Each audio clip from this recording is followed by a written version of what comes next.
La Segunda Guerra Mundial. Eventos, personajes, tecnología. Le doy la bienvenida a nuestro episodio del día de hoy. Episodio 58. La campaña de bombardeos contra Alemania. El día de hoy inicio con un comercial. Ángel, un empresario peruano que diseña polos, camisetas, t-shirts o como quiera decirles, ha diseñado unas cuantas con el tema de este podcast. Los modelos incluyen aviones o tanques de la Segunda Guerra Mundial y en la parte de atrás viene con un pequeño logo del podcast. Por cada camisa que Ángel venda, me da una parte de las ganancias. Esta opción es solo para el Perú. Le dije a Ángel que fácilmente se ganaba $500,000, así es que por favor cómprenle los polos, que además están muy bonitos. Ya en serio, gracias Ángel por tu apoyo y mucha suerte con tu proyecto. Para contactar a Ángel, llamen al número de teléfono 96 97 69 855. Le recuerdo que este es un número de teléfono del Perú, o contáctelo a través del correo electrónico malku, MALLLKU.oficial, tal como suena, @gmail.com,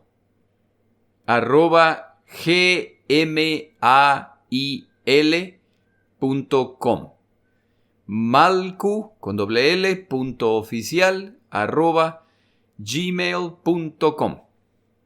Empezamos nuestro episodio. Me gustan las películas de aventura y acción. Me gustan además las películas de superhéroes. Una de las desventajas de que la mayor parte de mis hijos ya son adultos es que ya no puedo utilizarlos como excusa para ir al cine a ver este tipo de películas. Me han superado en madurez y ya no les interesa. Entre este tipo de películas, la trilogía del Señor de los Anillos es una de mis favoritas. Basadas en los excelentes libros de Tolkien, es una historia llena de simbolismo, de riesgo, del heroísmo de los protagonistas. Ocurre en uno de los paisajes más grandiosos, los cuales son difíciles de describir por su belleza. Esta larguísima trilogía de 9 horas de duración termina con la victoria total del bien sobre el mal.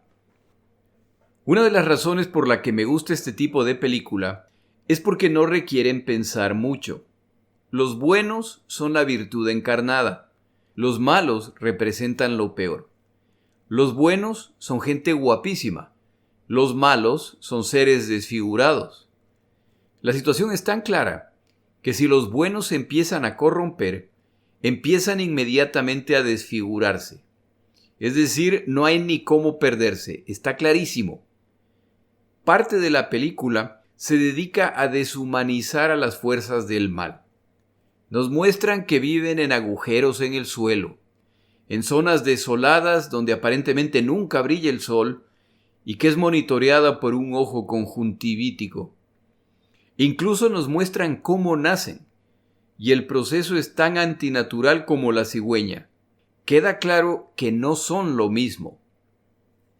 Tras luchar contra las fuerzas del mal, para el final de la película todos los buenos principales han sobrevivido y aparecen nuevamente en celebraciones en sus impresionantes castillos o pintorescas aldeas. Enteros, todavía atractivísimos e incluso sin cicatrices físicas o emocionales. En cierto momento uno de los principales personajes muere, solamente para resucitar y regresar, pero no antes de pasar por la tintorería. El único que termina más o menos mal es el que se puso el anillo mágico, lo que lo deja con estrés postraumático por el resto de la vida, y sufre a veces unas reacciones que a mí también a veces me dan. Al llegar al final de la historia no hay necesidad de preguntarse qué les pasó a los malos. Fueron exterminados, desterrados, escaparon. No se cubre esa parte de la historia. No hay necesidad. Solo necesitamos saber que los buenos han ganado. Lo repito, me gustan mucho estas películas. Y estas nos han acostumbrado a este tipo de final. Pero en la historia de la vida real, las cosas no son así de claras. Los seres humanos somos mucho más complejos y parecidos entre nosotros que los personajes de película de acción. Dependiendo de su conocimiento o de sus fuentes de información respecto a la Segunda Guerra Mundial, existe la posibilidad de que la versión que ha escuchado se parece a lo que acabo de describir. Pero un evento que alcanza niveles de muerte y destrucción como nunca se había visto en la historia de la humanidad, y que solo puede concluir a través de la fuerza bruta, no termina con esas claras líneas de separación, y las acciones de los participantes todavía se analizan el día de hoy. Esa clarísima distinción entre el día y la noche, entre lo correcto y lo incorrecto, es mucho menos clara de lo que uno se imagina. Consideré incluir este comentario en este episodio porque nos acercamos al momento en que el rumbo de la guerra comienza a cambiar y ahora son los aliados quienes atacan a las naciones del eje. Y la forma principal como esto se hará será a través de los bombarderos que visitan el territorio alemán y más tarde el japonés. Revisamos la historia de los bombardeos de esta guerra hasta este punto. Los primeros bombardeos de esta guerra la realizan los japoneses contra los chinos en 1937, antes del inicio oficial de la Segunda Guerra Mundial. Esto incluye el evento que se ha llamado la violación de Nankín, en una campaña absolutamente brutal que incluye bombardeos y que la autora Iris Chang llama el Holocausto olvidado. Para el final de esta guerra, se considerará entre los teatros de operaciones la guerra entre chinos y japoneses. Si ese es el caso, entonces la Segunda Guerra Mundial no empezó en 1939, sino en 1937, o mejor aún en 1932, cuando la invasión japonesa se inicia. La guerra en Europa se inicia con la invasión de Polonia. Los alemanes pronto dominan los frentes de batalla, por lo que los polacos deciden defender Varsovia, su capital, a toda costa. El dominio alemán para este momento es tan abrumador que Hitler toma la decisión de no ingresar a Varsovia para iniciar el combate urbano. En vez de hacer eso, bloquean las salidas de la ciudad y bombardean Varsovia a través de su artillería y su aviación. La razón es prevenir la muerte de soldados alemanes y obligar a los polacos a capitular. Para asegurarse que esté claro que la única opción es la rendición total, dentro de la ciudad se atacan no solamente objetivos de importancia militar, sino sitios históricos de la ciudad. Como los polacos no se rinden a pesar de la destrucción, se bombardean áreas civiles y se produce una crisis humanitaria. La estrategia a la larga funciona y la rendición final polaca ocurre a la vez que se han protegido la vida de los combatientes alemanes. Meses más tarde los alemanes atacan el oeste de Europa. No toma mucho tiempo para que adquieran el dominio del espacio aéreo, la tarea número 1 de esta estrategia, y se realizan entonces al menos 2 bombardeos que buscan finalizar la resistencia enemiga al atacar objetivos no militares. El primero ocurre durante la invasión a Holanda. Los alemanes invaden Holanda y Bélgica el 10 de mayo de 1940. Los holandeses resisten a los alemanes a pesar de que los han tomado por sorpresa. Pero para el 14 de mayo Hitler ha tenido suficiente y ordena el bombardeo de Rotterdam. Mueren alrededor de 1,000 personas. Al día siguiente, el 15 de mayo, 5 días después del inicio de este ataque, capitulan los holandeses. A estas operaciones le sigue la invasión a Francia, el enemigo principal de la Primera Guerra Mundial. A través de una genialidad alemana, la guerra está definida casi desde el inicio al atrapar y empujar hacia la costa a buena parte de los ejércitos francés, británico y belga. Una vez completada esta operación, avanzan hacia el sur en un amplísimo frente hacia París. Como ya cuentan con la supremacía aérea nuevamente, sus operaciones se simplifican. El 3 de junio de 1940, Hitler ordena se bombardee París, lo que envía el claro mensaje de que los alemanes ya están a la distancia necesaria para atacar la ciudad. Mueren alrededor de 250 personas. Estos bombardeos no son el único factor, pero combinado con los otros factores resultan en que el 22 de junio de 1940 alemanes y franceses firman el armisticio que resulta en la capitulación francesa. En los casos de Róterdam y París se puede argumentar que se previnieron más muertes al realizar ataques que convencieron a los rivales a rendirse. Esto salvó vidas civiles, ya que muchos más hubieran muerto si se hubieran necesitado ataques por tierra en que franceses y holandeses hubieran resistido. El siguiente bombardeo durante esta guerra ocurre durante el Blitz. Este bombardeo es distinto, ya que los alemanes han combatido a los británicos en el aire sobre el Canal de la Mancha y sobre el territorio británico y han perdido la batalla. A fin de proteger sus bombarderos, los ataques alemanes se realizarán en la noche, ya que los cazas británicos son incapaces de combatir en la oscuridad. Las baterías antiaéreas, como no cuentan con radar, son muy poco precisas en la noche. El bombardero, en cambio, puede operar en la noche, ya que intenta alcanzar objetivos de gran tamaño. Este tipo de bombardeo es poco preciso, por lo que las muertes de civiles en Londres se incrementan. Aquí se puede argumentar que los bombardeos nocturnos salvan la vida de pilotos alemanes, ya que los ataques diurnos traen un altísimo costo humano para las tripulaciones. Durante este período de bombardeos nocturnos, en que causan daños masivos a la ciudad de Londres y sus alrededores, los alemanes implementan prácticas que enfurecen a los británicos. Una de estas es el uso de minas navales, las cuales son lanzadas sobre Londres y otras ciudades en paracaídas. Estas minas, que llevaban hasta 2.200 libras de explosivo de alto poder, descienden en paracaídas lentamente. Esta práctica indigna a los británicos, ya que al descender en paracaídas queda claro que no intentan alcanzar un objetivo específico, ya que será el viento el que determine dónde caerán. El ataque, por lo tanto, es considerado como un ataque terrorista contra la población. Más tarde los alemanes realizan una variación de este ataque.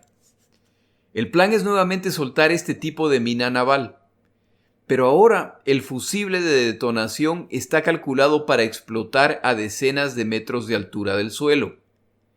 La fuerza de la explosión no es contenida por los edificios alrededor, por lo que causa daños a una zona mucho más extensa, destrozando ventanas y puertas por muchas cuadras. En ese momento llegan entonces los siguientes bombarderos. Estos bombarderos, en cambio, traen bombas incendiarias. Como las ventanas y puertas han sido destruidas, ahora son las llamas las que llevan el nivel de destrucción a un nuevo nivel. La siguiente práctica a mencionar es que las bombas que los alemanes lanzaban estaban muchas veces calibradas para explotar al impactar, pero en otros tantos casos los mecanismos de detonación se calibraban para explotar 20 minutos, 1 hora, 4 horas, 24 horas o más después del impacto. El resultado de esta práctica es que al final del ataque quedan decenas de bombas que no han explotado. Inicialmente se piensa que eran defectuosas, pero a medida que más cuadrillas y civiles mueren por las explosiones que ocurren cuando se supone que el peligro ya ha pasado, se concluye que este es un acto intencional. Lo terrible de esta situación es que igual no hay opciones. Se evacúa el área y se envía a las cuadrillas de desactivación de bombas, que ahora saben que pueden morir en cualquier momento. Nuevamente, el objetivo claro de esta práctica es simplemente causar pánico. De todos los eventos relacionados con los bombardeos alemanes durante el Blitz, el más emblemático es el bombardeo de Coventry. En la noche del 14 de noviembre de 1940, más de 500 bombarderos alemanes lanzaron 500 toneladas de explosivos y 30.000 bombas incendiarias en un ataque que duró 10 horas. Este ataque, llamado Operación Sonata de Medianoche, fue parte del Blitz y resultó que en Alemania hasta inventaron un nombre. La traducción sería coventrizar, lo que significaba destruir hasta los cimientos una ciudad. Coventry había sido atacada por varias incursiones alemanas durante el verano de 1940, pero no había sido un objetivo del Blitz antes del 14 de noviembre. El ataque comenzó a las 7:20 de la noche con el lanzamiento de bengalas en paracaídas y la explosión de bombas incendiarias diseñadas para marcar los objetivos para los bombarderos que traían los explosivos de alta potencia. Entre los objetivos de las bombas estaba la Catedral de San Miguel, que comenzó a arder a las 7:40 de la noche. Los bomberos se apresuraron a salvar la iglesia, pero su techo quedaría completamente destruido y 26 bomberos murieron. Las fábricas de la ciudad fueron destruidas e incendiadas. Las calles suburbanas se llenaron de escombros mientras las casas yacían destruidas desde sus cimientos. Esto lo escribía David McGrory en Coventry and Warwickshire News. El centro de la ciudad estaba en llamas. En medio de los altos explosivos, 200 incendios convergieron en uno. Las llamas se elevaron hasta 30 metros de altura. Cada una de las prácticas alemanas descritas antes son condenadas por la comunidad internacional y se las considera criminales. Es también justo decir que en estos días los británicos también están bombardeando ciudades alemanas. Pero los ataques británicos son presentados por los británicos como bombardeos estratégicos que buscan golpear a la industria alemana. Hay excepciones, como los bombardeos a Berlín ordenados por Churchill luego de que los alemanes inician los bombardeos de Londres.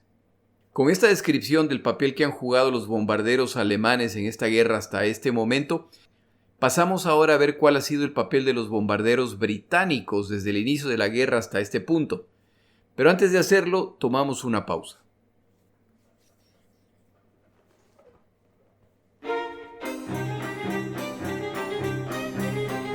Palabras de Churchill. Ahora que estamos relatando estos días tan difíciles y de tanto peligro en esta guerra, traigo 3 frases de Churchill relacionadas con la derrota. La última ya la había mencionado antes. Respecto a la derrota, Churchill decía: aunque siempre estoy preparado para el martirio, mi preferencia es que lo pospongamos. La segunda es: hay una sola respuesta a la derrota, y es la victoria. Y la tercera es una frase después de la caída de Singapur: la derrota es una cosa, la deshonra otra muy distinta.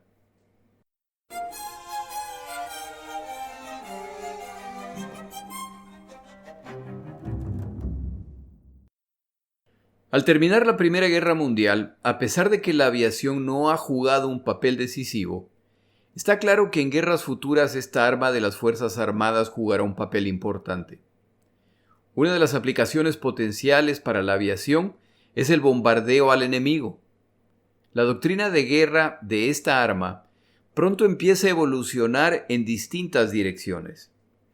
La dirección tomada por países como Gran Bretaña, Italia y los Estados Unidos de América era lo que se denominará bombardeo estratégico, que consistía en lo siguiente: en caso de guerra, el papel principal del bombardero es la destrucción de la infraestructura del enemigo, así como de la moral de la población a través de la destrucción causada. En otras palabras, si me atacan a mí, yo, a través de los bombarderos, me concentraré en la población e infraestructura del enemigo.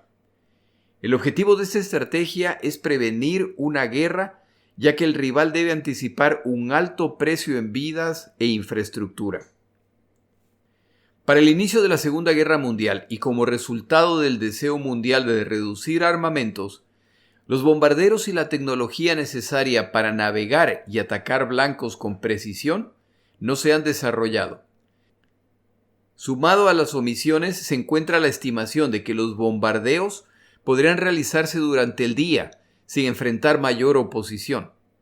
La idea era que el bombardero, con sus 2 o 4 motores y múltiples ametralladoras, sería capaz de escapar o combatir contra cazas de combate. Los británicos están por descubrir que ese no es el caso. Veamos cómo evoluciona el rol del bombardero en la Segunda Guerra Mundial. La guerra en Europa se inicia con la invasión alemana en Polonia. Los polacos pelean valientemente, pero son derrotados, como dije antes, en un mes. Una de las razones para su rápida derrota es que una parte importante de su plan de defensa nunca se ejecutó. La comunidad internacional finalmente se quita la venda tras la invasión alemana de Checoslovaquia y reconoce que los alemanes no solo se están expandiendo a territorios que solían ser alemanes o que cuentan con grandes concentraciones de habitantes de origen alemán. A fin de mandar un mensaje a los alemanes, Francia y Gran Bretaña firman un pacto de defensa mutua con Polonia, en el cual se comprometen a declarar la guerra a Alemania si Polonia es invadida. El plan es muy claro. Si ocurre la invasión alemana de Polonia, los franceses invadirán por tierra la zona oeste de Alemania, llamada la zona del Rin o del Ruhr. Esta es la zona principal industrial alemana. El resultado de esta invasión es que se limitaría el material y el equipo alemán disponible. Los británicos, por su parte, se sumarán a través de bombardeos en apoyo a los franceses y para atacar áreas industriales más adentro de Alemania, lo que debilitaría aún más a los alemanes. Desafortunadamente para los polacos, cuando se produce la invasión, franceses y británicos efectivamente declaran la guerra a Alemania, pero no cumplen su compromiso de atacar por el oeste. La situación en Europa ha sido muy clara en años recientes y los alemanes vez tras vez se salen con la suya sin sufrir consecuencias. Hitler apuesta a que una vez más la comunidad internacional se acobardará frente a sus fuerzas. Hitler una vez más atina, pero esta vez solo atina parcialmente. Francia y Gran Bretaña les han declarado la guerra, pero no han hecho nada al respecto. El convencimiento alemán era que franceses y británicos no reaccionarían, pero además de que la guerra en Polonia iba a ser muy complicada. Por esta razón y a fin de movilizar cuantas fuerzas sean posibles hacia la frontera con Polonia, la fuerza que dejaron los alemanes en la zona del Rin era pequeña y no hubiera podido detener a los franceses que ingresaban por el oeste o defenderse de los bombardeos británicos. Esta es una de las historias trágicas de esta guerra. Si en esta etapa los compromisos de defensa mutua se hubieran cumplido, la capitulación alemana era una clara posibilidad. Se relata que Hitler, conversando con su ministro de Exteriores, Ribbentrop, cuando Francia y Gran Bretaña les declaran la guerra, le preguntaba alarmado: ¿y ahora qué? Lamentablemente para Polonia, y ahora nada. Tras el ataque inicial, Hitler una vez más asegura en discursos que se transmiten a nivel global que esta acción es solo para defender a la población de habla alemana en Danzig, la cual está sufriendo maltrato a manos de los polacos. Asegura que ya no hay planes adicionales de conquista. Finalmente, franceses y británicos toman una posición firme e informan al gobierno alemán que, si quiere negociar, el requisito es que Alemania retire sus tropas de Polonia inmediatamente y entonces se iniciarán las negociaciones. Si no lo hacen, entonces Francia y Gran Bretaña les declararán la guerra. Los alemanes no retiran sus tropas y británicos y franceses les declaran la guerra el 3 de septiembre de 1939. Las tropas francesas ingresan al territorio alemán y avanzan sin problemas. Confían que esto obligará a los alemanes a retirarse de Polonia. Los bombarderos británicos finalmente entran en acción. Ingresan a Alemania a lanzar panfletos en que se advierte a la población alemana de las graves consecuencias si no derrocan a Hitler. Yo trato de imaginarme la frustración, la indignación y la sensación de traición que debían sentir los polacos cuando todo esto está ocurriendo mientras los alemanes avanzan imparables. La derrota de Polonia es tan clara, tan contundente, tan rápida, que británicos y franceses no reaccionan y entonces la Unión Soviética ingresa a Polonia por el este el 17 de septiembre, por lo que la situación se pone aún peor. Si franceses y británicos han declarado la guerra a Alemania como resultado de la invasión a Polonia, ¿le van ahora a declarar la guerra también a la Unión Soviética? Una vez más, jaque mate Hitler. Como dato adicional, los pocos bombardeos que realizan los británicos durante este periodo ocurren durante el combate naval. Y es que la Marina británica está dirigida por un proactivo lord del almirantazgo llamado Winston Churchill, el cual sí ordena que la Armada británica combata contra los alemanes. Como sabemos, menos de 10 meses más tarde, Winston Churchill será nombrado primer ministro británico. Con todos estos eventos, las tropas francesas se retiran calladamente para evitar incidentes. Los bombarderos británicos siguen lanzando sus panfletos. De hecho, lo harán por meses en lo que se llamó la Guerra Farsante, la cual termina cuando los alemanes invaden el oeste de Europa, aprovechando la impasibilidad de estas naciones, las cuales parecen simplemente confiar en que si va a haber una invasión, a ellos no les toque. En diciembre, los bombarderos británicos intentan bombardear embarcaciones alemanas en puerto, pero sufren altísimas pérdidas a mano de cazas alemanes al realizar estos ataques a la luz del día. Las operaciones de bombardeo fueron limitadas hasta que llega Winston Churchill al poder. Entonces autoriza que se bombardeen zonas al este del Rin, más y más adentro de Alemania. Los reportes de estos aviadores, primos de los pilotos de caza, son muy optimistas respecto a lo alcanzado, pero no parecen estar teniendo un impacto en el avance alemán. La ofensiva de bombardeos en Alemania se detiene ante la emergencia del intento de invasión alemana a Gran Bretaña, incluyendo los meses de combate aéreo que se transforman en el Blitz. La misión de los bombarderos británicos en este momento pasa entonces a enfocarse en las embarcaciones, los puertos y el equipo que están concentrando los alemanes en la costa europea en preparación para el desembarco en Inglaterra. Como sabemos, esta invasión nunca ocurrió. Los bombardeos de Róterdam y París van cambiando la opinión del ciudadano británico respecto a ejecutar el plan de ataque estratégico descrito. Cuando más tarde son los británicos los que tienen que sufrir las consecuencias de los brutales bombardeos alemanes, la disposición a detener a los alemanes y vengar los ataques a toda costa crece entre la población.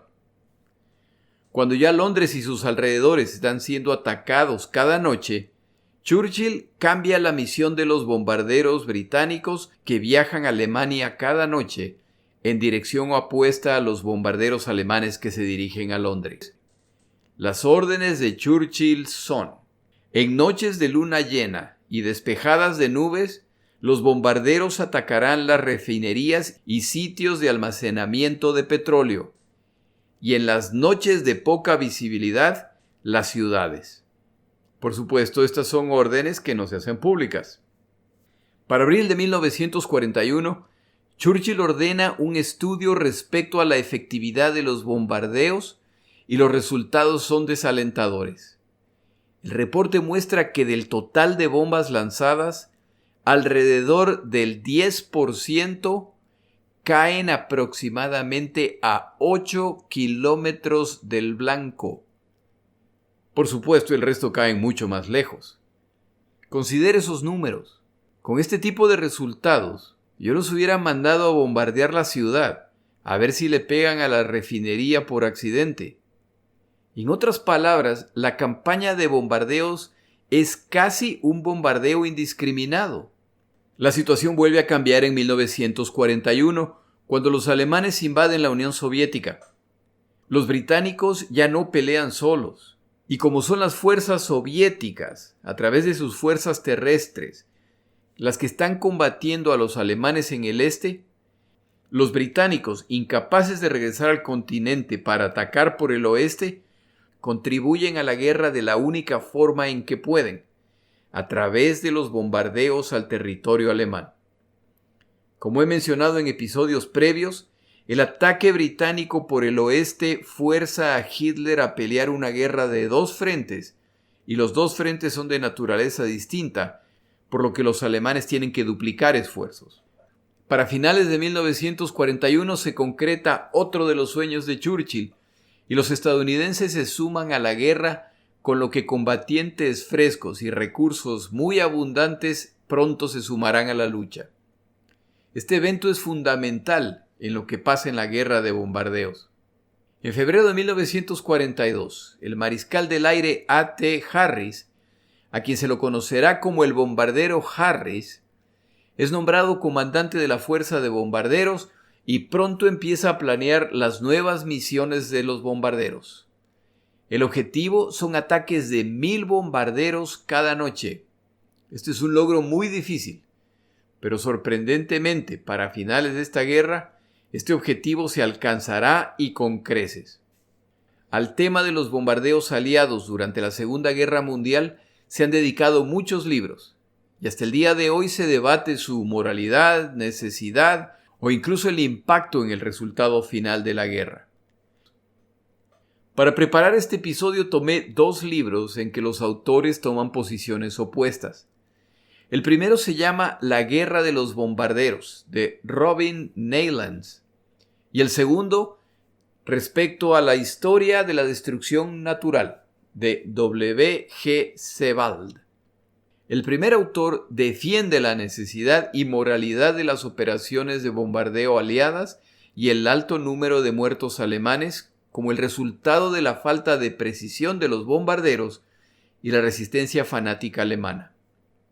El segundo autor habla de la inutilidad de estos bombardeos para fines estratégicos, que los aliados saben que están matando civiles alemanes por miles y por lo tanto estos ataques son inmorales al ser destinados a matar a la población y no a alcanzar objetivos militares.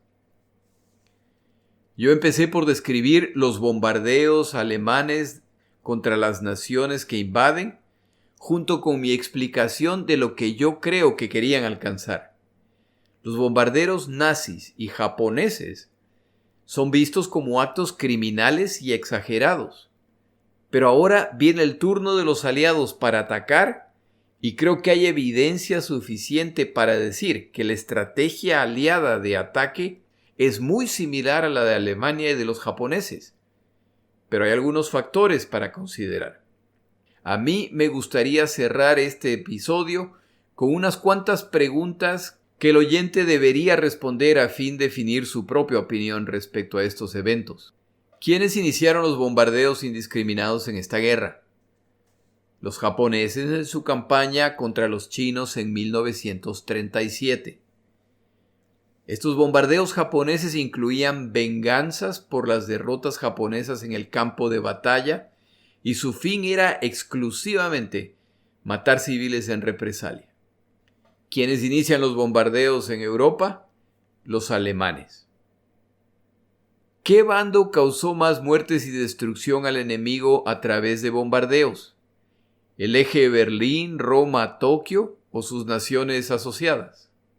¿O los aliados, la Unión Soviética, los Estados Unidos de América y Gran Bretaña más sus naciones asociadas?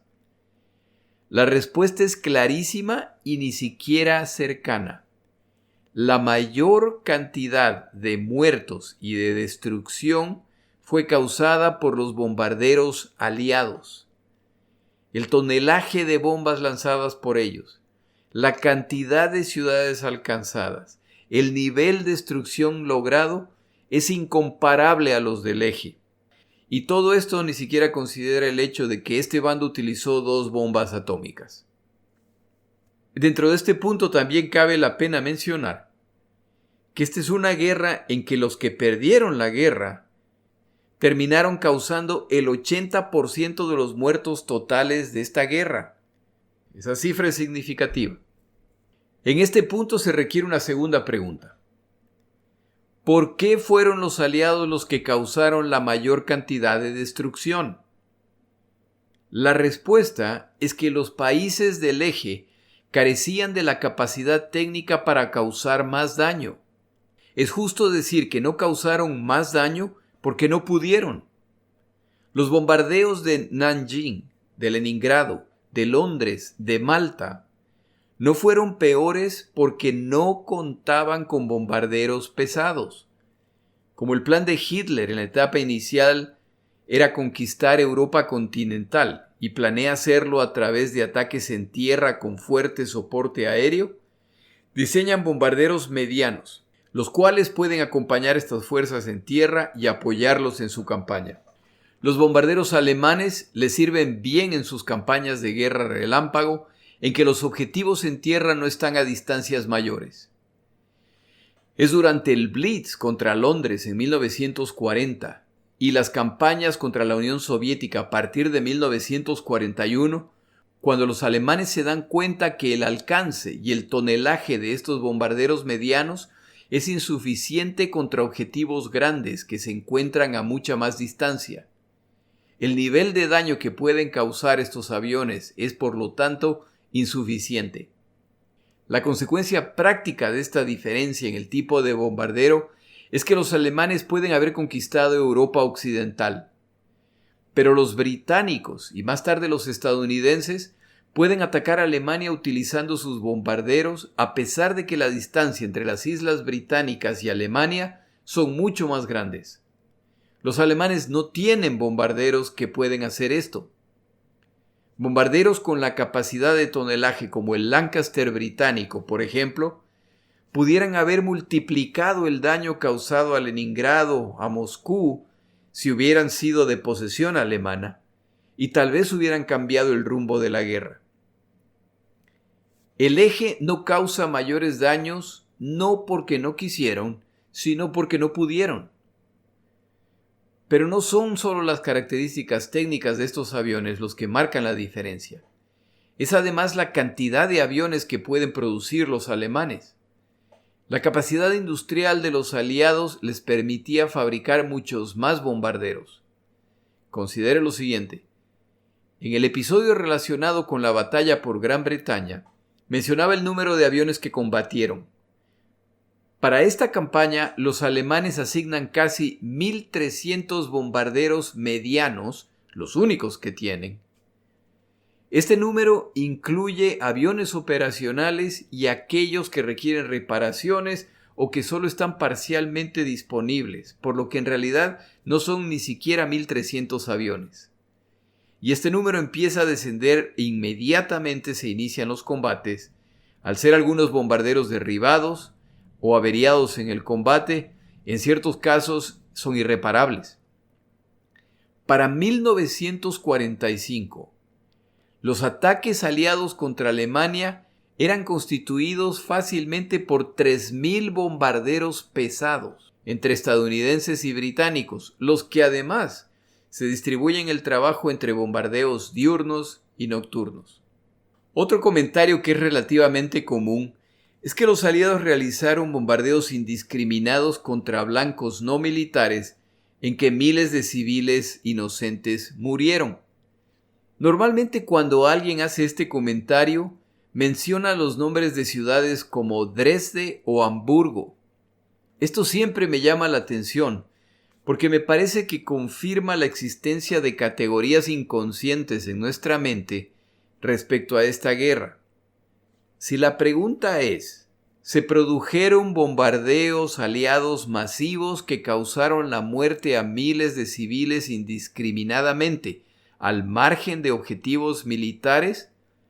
La respuesta se puede dar en dos nombres: Hiroshima y Nagasaki. Y estos ataques ni siquiera son los que causaron el mayor número de muertos civiles en el Japón, al menos no inmediatamente. Por supuesto, Hamburgo y Dresde también deben ser considerados para ese análisis. Y aquí hago yo el comentario central de este episodio. Para mí esto es importantísimo.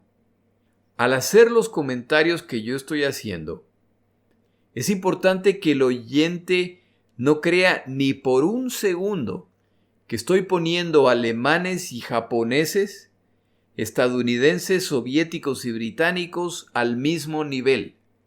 No lo están. Los países del eje, alemanes, italianos, japoneses, decidieron que el mundo les pertenecía, como tantos otros en el pasado, y salen a conquistarlo en el proceso arrasando con quien se ponga al frente. En el caso de Alemania, esto incluye además el deseo de exterminar por completo a un grupo humano entero. Los aliados pelean para derrotar a Alemania, utilizando la única arma con la que cuentan para apoyar a los soviéticos hasta que puedan llegar al continente, los bombarderos, y en el proceso crean una estructura tan grande que las operaciones de estas flotas arrasan todo lo que se encuentra por delante y sin la menor duda millones de civiles alemanes y japoneses pagan el precio por todo esto. El objetivo de mi podcast no es decirle a usted lo que los bandos deberían haber hecho o qué era lo moralmente correcto. El objetivo de mi podcast es decirle lo que hicieron. Como yo tengo una opinión propia, en vez de darla, prefiero simplemente enunciar unas cuantas preguntas cuya respuesta me acercan a mí a tener mi propia opinión. Estas preguntas son: ¿es el hecho de que alemanes y japoneses iniciaran esta guerra y lo hicieron de una forma brutal contra sus enemigos justificación para que los aliados hagan lo mismo, pero a una escala mucho mayor cuando la industrialización alcanzó su punto más alto? Era descubrir que la precisión de los ataques de los bombarderos era muy baja y que por lo tanto estaban destruyendo áreas enteras, causa suficiente para detener estos ataques? A medida que se acerca la derrota del eje, ¿es lo correcto utilizar bombardeos masivos para prevenir la necesidad de una invasión en la que morirían probablemente centenas de miles o millones de personas, incluyendo los propios combatientes aliados? ¿Era una estrategia válida causar daño masivo en el oeste alemán para apoyar la guerra en el este? Le doy un ejemplo. La pieza de artillería más temida de la Segunda Guerra Mundial era la Flak 37 Alemania. Esta pieza de artillería fue diseñada para artillería antiaérea, pero se descubre que es letal contra tanques. Cada Flak 37 que se necesitaba en Alemania para defenderse de los bombardeos aliados era una pieza de artillería menos en el frente destruyendo tanques enemigos. Una de las teorías de las razones para la brutalidad aliada a través de la guerra de los bombardeos es que Alemania desde finales del siglo XIX se vio involucrada en varias guerras en la que siempre era Alemania la atacante. Por esta razón, los destrozos y la muerte de civiles ocurren en la nación invadida. Al finalizar la guerra, los alemanes regresan a una nación casi intacta. Creo que es obvio que parte del plan aliado era enseñarles una lección a los alemanes. Por supuesto, el precio de la lección son la muerte y el sufrimiento de centenas de miles o millones de personas. ¿Es esto una motivación apropiada? ¿Es el precio escogido razonable? ¿Existía, por lo tanto, un mejor balance al pelear esta guerra? ¿Se debía arriesgar el resultado final de la guerra en nombre de encontrar ese balance? Cuando se haga esas preguntas, y ojalá muchas más, tenga lo siguiente en cuenta. Es tentador hacer una evaluación de eventos ocurridos hace más de 80 años desde la comodidad de nuestra casa y con el contexto actual, que no es el contexto del momento de estos eventos, y que esta guerra y sus brutales consecuencias son para nosotros solo un recuerdo lejano, no la realidad del día a día. ¿Qué pensaba el civil de Gran Bretaña, el civil en Rusia, en Checoslovaquia, cuando oía de la destrucción de Alemania a través de los bombardeos? El autor alemán W. G. Sebald, en su libro titulado Respecto a la historia natural de la destrucción, afirma que solamente los británicos lanzaron 1.000.000 de toneladas de bombas en el territorio enemigo, léase Alemania. Es cierto que de las 131 ciudades alemanes atacadas, algunas lo fueron solo una vez, otras repetidamente. Algunas fueron totalmente destruidas. Cerca de 600.000 civiles alemanes murieron en estos ataques en que se destruyeron 3,5 millones de casas. Para el final de la guerra, 7,5 millones de alemanes carecían de vivienda debido a la destrucción. Finalizo el episodio con algunas frases que muestran opiniones respecto a lo ocurrido. No recuerdo el nombre del autor de esta primera frase. La escuché durante un debate en YouTube entre historiadores que debatían la moral y la ética de los hechos de la Segunda Guerra Mundial. Uno de ellos decía algo así como: de todas las acciones probables, ninguna hubiera sido tan inmoral como permitir que Hitler y los nazis ganaran la guerra. Se debía hacer, por lo tanto, lo que se necesitara para evitar esta posibilidad. Curtis LeMay, comandante de las fuerzas de bombardeos estadounidenses a cargo de los ataques al territorio japonés, decía en cierto momento al observar la campaña que él mismo había ordenado: vamos a ganar esta guerra, pero si lo hubiéramos perdido, seríamos procesados como criminales de guerra. La última frase pertenece a un famoso general estadounidense de la Guerra Civil, un conflicto que causó la mayor cantidad de muertos de la historia de la participación de los Estados Unidos de América en cualquier conflicto armado. El general Sherman decía en 1865: la guerra es toda crueldad y es inútil tratar de reformarla. Mientras más cruel sea, más rápido terminará. La guerra es el infierno. En nuestro siguiente episodio traigo la entrevista con un combatiente que experimentó lo descrito en este episodio. John Lackadoo, piloto de B-17 durante la Segunda Guerra Mundial. Mi nombre es Jorge Rodríguez. Gracias por acompañarme.